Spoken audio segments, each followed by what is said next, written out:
We have never in the history of our country been in a situation where an adversary, a foreign power, is working so hard to influence the outcome of the election.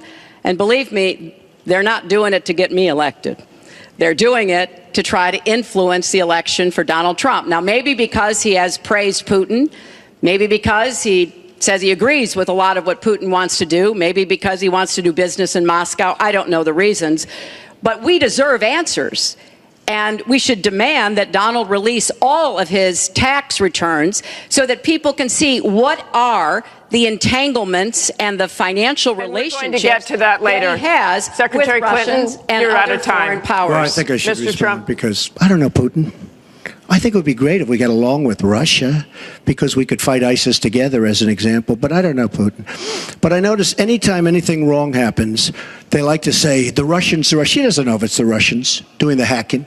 Maybe there is no hacking, but they always blame Russia. And the reason they blame Russia is because they think they're trying to tarnish me with Russia.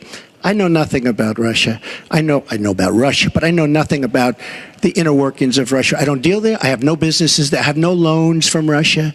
I have a very, very great balance sheet, so great that when I did the old post office on Pennsylvania Avenue, the United States government, because of my balance sheet, which they actually know very well, chose me to do the old post office between the White House and Congress, chose me to do the old post office. One of the primary things, in fact, perhaps the primary thing, was balance sheet.